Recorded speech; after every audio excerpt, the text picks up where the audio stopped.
Welcome friends to another video, welcome to another review. It's been a long time since I did a video like this. It's time to me to talk about the LG B4 OLED. This is a 2024 smart TV from LG. This is the so-called entry-level OLED or affordable smart TVs with OLED from LG. And I've been having this smart TV for over 6 weeks. Therefore, it's time for me to talk about my experience. And to put it very simple, it was a great, incredible, and still is, experience. This is reviewed together with the Ambilight system that I'm using, and that is the GaVo T3 Lite. So if you're interested why I have Ambilights on my B4, that's the reason. I bought the GaVo T3 Lite. Okay, let's start and talk about my experience with this smart TV. I've been and still am a long-term Philips smart TV user. Basically, besides this smart TV, which I purchased 6 weeks ago, everything else, the other 3 smart TVs in my home, are all Philips Ambilight. And I've been very, very satisfied with Philips smart TVs. That's why this year, when I decided to make a change, I decided to go first and foremost with an OLED smart TV. And of course, the first name that popped to my head was LG, because they are the biggest producer of OLED smart TVs.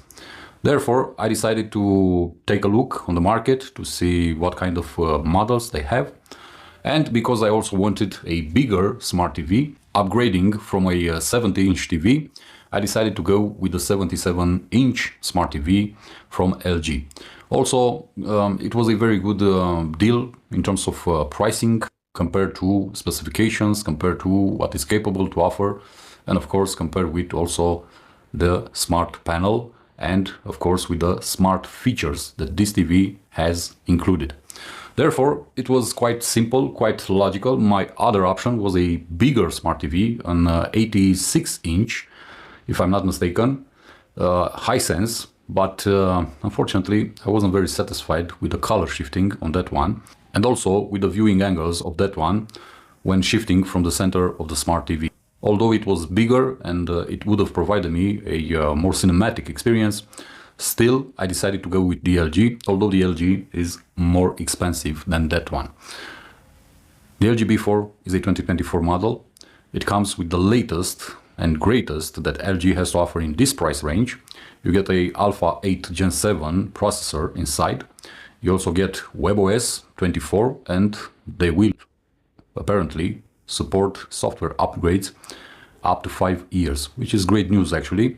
So basically, in the next 5 years, you have no reason to change your smart TV if you're looking for new features and whatnot. Also, it comes with AI included, but those are some features that I don't actually use on this TV. Also, you get a very beautiful, very nice 77-inch panel, and starting from this year, you get increased brightness with all the panels that come on LG smart TVs. So that's great news, mainly because in the past this was the main problem with OLED panels. They weren't very bright. So if you place the TV in a room just as I did, which has a lot of sunlight, then this helps a lot. Also, you get 4 HDMI 2.1 ports. You also get ALLMM, VRR, and NVIDIA certification. So if you are a gamer, you can definitely play a lot of games on this one, although the refresh rate is up to 120 Hz.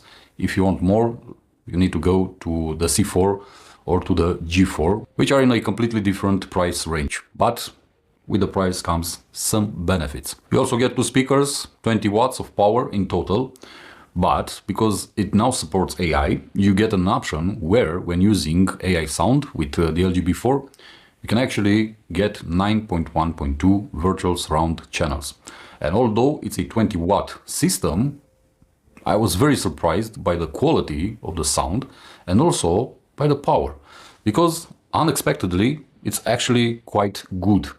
And this manages to give you a very good experience, a very good multimedia experience when watching content on this device. As usual with the LG Smart TVs, we get the Magic Remote, which you already know, it's the same one, with some very interesting and nifty features. Let's go to the settings so I can show you what to expect in terms of software and settings on this Smart TV. This is how the menu looks. You have now a quick menu right here. If you want to know my image settings, I've made a separate video on the channel where I'm explaining what image settings I'm using in order for me to get the best quality to my liking or for my type of consuming content. Also, let's go to the main settings menu. And as you can see, right now we are playing HDR content. Therefore, all my settings for the image are actually based on the content that I'm playing. You have a lot of things where you can choose from. As I said, these are my settings, how I like to visualize the content. That's why it's on vivid mode. But you do have a lot of things to choose from and to make the experience your own. You even have this picture wizard where with the help of the AI, you can get some of the best results with your smart TV.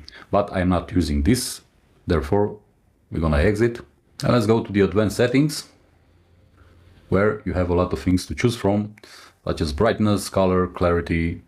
You can also reduce the blue light, and you can preset the TV to always work on filmmaker mode, which I actually do not use because I don't really like how it plays the content. It's not to my liking, therefore I use my custom settings for the image. But if you want to visualize the content as the creator intended, there you have filmmaker mode and you can take advantage of this. Also, let's go to the sound settings, and in here I actually have the only AI option that I enabled, and this is AI Sound Pro. Why? Because of what I said in the beginning, you get 9.1.2 virtual surround channels, and because I also use a soundbar, the experience is absolutely great. But if you do not use a soundbar, you can choose whatever setting you prefer and customize the experience as you wish. Also, you have advanced settings. You can choose whatever suits you. You get Dolby Atmos, therefore the audio experience is simply amazing, just like the image experience, because with Dolby Atmos comes support also for Dolby Vision. You get HDR. You also get a lot of other options, such as accessibility,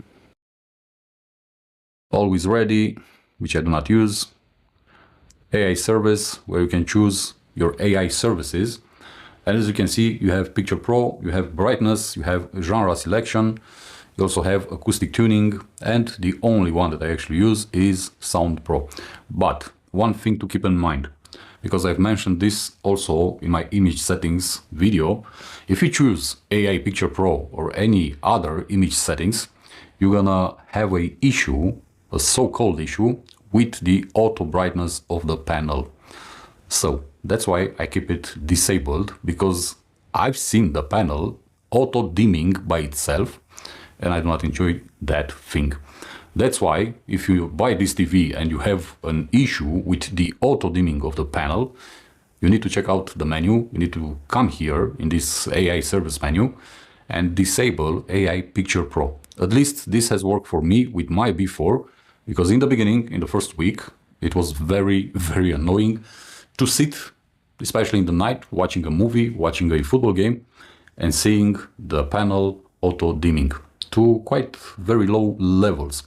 Therefore, I tried, I searched, I looked around and played with the settings until I discovered that this is the main culprit for my auto dimming issue. Let's call it an issue, although it really isn't. This is how it's set up. Okay, let's go further. We got OLED Care, and here you have some interesting options, mainly to help you get the best out of the panel and also to protect the panel against screen burn-in. Because you already know, one of the biggest problems of OLED panels, at least in the past years, was the burn-in issue of the pixels. Therefore, you got some small settings that may help you to protect for a longer time the display, the panel. And you also get a lot of other interesting options in this menu, such as family settings, network, external device, system, and also energy saving, which I do not use and which I do not recommend using because it alters the content on your smart TV. You also get a lot of support options, and if we go to software update, we can see the latest software version on my smart TV, and I don't know why auto update is disabled, but I'm going to keep it enabled so the TV, when a new software is available, can update itself. So this is pretty much the entire menu that you get with the LG B4 OLED. Nothing too fancy, nothing too, let's say, complicated. Basically everything is in your face. You just need to play around with the settings and to customize the viewing experience, first and foremost, to your liking. That's pretty much it, nothing else. If you go to the start menu or the home page, this is how WebOS looks right now in this iteration. This is where your apps are and all your, I don't know, streaming services and whatnot. And you also have, for example, some quick notifications on this panel. And as you can see, I've been notified that there are available updates for some of my apps. Let's go around and see. Yeah, actually that was about my latest software update of this smart TV. I'm gonna mark them all as red and move further away from this menu. As you can see, nothing complicated. If you've been using WebOS or an LG Smart TV in the past years, this is very familiar to you. So nothing has actually changed if you want. If we go to standard TV, this is how things look, and they look actually quite great, I would dare to say. The experience has been nothing less but great in the past 6 weeks in terms of image quality, in terms of image processing, in terms of audio quality, in terms of whatever you want to call it. Because this is a OLED panel, everything looks amazing, especially the contrast, because this is infinite contrast. Blacks are black and colors are popping up, and they are offering quite a lovely experience when watching a movie, or especially when watching different events such as a football game. Speaking of which, let's go to a sports channel, and this is how the content looks. And it's simply amazing. This is all that I have to say about the content that you can get on the LG B4 OLED. Overall, the entire experience has been great. Overall, in these 6 weeks of usage, I had no issues. I haven't encountered any issues with this smart TV. The only so-called issue might be the auto-dimming thing, but as I said, I disabled from the settings the AI Picture Pro, and afterwards I had no issues with the auto-dimming of the panel. Also, from what I understand, LG will push out a software update to fix the so-called auto-dimming issue that usually comes pre-installed on every single LG OLED Smart TV, because it happened in the past, last year, 2 years ago, 3 years ago, and so on and so forth. And apparently this is something that they are doing, but if you do not have patience to wait for them to release the update, then you can go ahead and purchase the service remote. There is a tutorial, actually there are more tutorials on YouTube, how to use the service remote to enter in the hidden menu of the Smart TV and disable the auto-dimming feature. Let's call it a feature, in case it bothers you, just like it bothered me. So there are options, there are workarounds around this so-called issue, so you can fix it by yourself. But, as I said, the build quality of the Smart TV is great. It's very slim. You see the very small bezels around the display. This might be a problem if you want, because it does fiddle a little bit, it does wobble a bit on the furniture, but it has some very robust fit made out of metal. You have all the important things in terms of the latest technology that can be included in this type of a smart device, because this is actually a smart device. You get Google Assistant, you get Alexa, you get a lot of streaming services such as Netflix and whatnot, YouTube, you name it. You get a lot of applications that you can install on the Smart TV from the WebOS store. You also get a very good panel, which is brighter this year compared to the last years and the earlier models. You get very good image processing. It isn't the most powerful image processing. It isn't the latest and greatest from LG, because that one you're going to find on the LG G4, but that one is almost twice as expensive as this one. So if you want that one, then you need to pay about 5,000 euros for that one, because that's the price for the 77-inch variant. Or at least that was the price when I actually looked on the market. You get very good software support, which from where I stand, it's quite important, because you definitely don't want to go and purchase something expensive as this TV and afterwards you won't benefit from any software updates, any new features that might get implemented, and so on and so forth. So you need to make sure that when you pay the asking price, you actually get a lot of value. This isn't my first experience with LG Smart TVs. Actually, I previously owned LG Smart TVs. I wasn't very satisfied, mainly because those were IPS LCD type of panels and Smart TVs. So the experience wasn't, let's say, the greatest, especially in terms of image quality. But this one is actually my first OLED Smart TV, and I waited quite a long time to do the transition to OLED, mainly because of the issues that OLED Smart TVs had in the past years. But as I said, this year LG decided to step up the game a bit. They decided to work a bit on the panels that they are using to improve the brightness, also to make sure that we don't get the same issues with the pixel burning that was happening in the past years. So this is great news, and that's why I actually decided to go ahead and purchase an LG Smart TV, OLED Smart TV. Also because I really wanted to enjoy OLED on a bigger screen, not only on my smartphone, because I really love the contrast, I really love the image quality, and I really love the colors that are popping up, and you can have a very, very beautiful viewing experience. I'm not very fond of all the AI features that are present on this Smart TV, but they are there. If you want them, if you use them, you can actually activate them. It isn't my case because I usually tend to customize the experience myself, to do everything manual. So I make sure that I get what I enjoy and what I like, how I like. But if you want it, it's, let's say, a dumb-free feature. If you don't have time to waste around, to customize, to play with the settings, to fiddle with everything, to do it manually, then you can enable those settings, and basically the TV does everything for you, adjusting the image quality, the image brightness, adjusting the sound to the surrounding environment of the TV. Therefore, it's a good feature if you want something very simplified, overly simplified, and ready to use, ready to consume. But if you want something a bit more complex, then you need to do it yourself, and this is actually my case. This pretty much does it for this video. This is my review of the LG B4, the 77-inch variant. As I said, this is the biggest size available of this model. I would have enjoyed it if they brought on the market an even bigger one, I don't know, an 85, 86-inch model, for example. But for what it is, it's a very beautiful Smart TV, very well constructed, and also with a lot of features packed inside, in terms of connectivity, in terms of image processing, in terms of processing in general, in terms of sound and whatnot. You get a very good, very enjoyable visual and audio experience with the LG B4 OLED. For what it's worth, I really appreciate what LG has done with this model this year.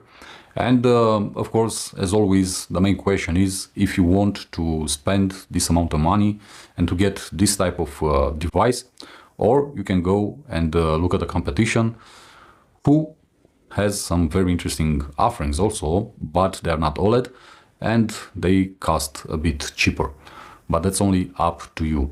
As I said, I wanted to switch to OLED from IPS. I wanted to switch to, let's say, the best standard of image quality. But if you are like me and you are tired of the IPS technology, if you are like me and you are tired of trying products after products after products to find the best one, to find the one that has no issues with the panel, you get no clouding, you don't have any light bleeding and whatnot, then you should definitely go for an OLED TV. And basically pretty much everybody using on the market OLED panels are actually using an LG OLED panel because they are the biggest manufacturer of these panels.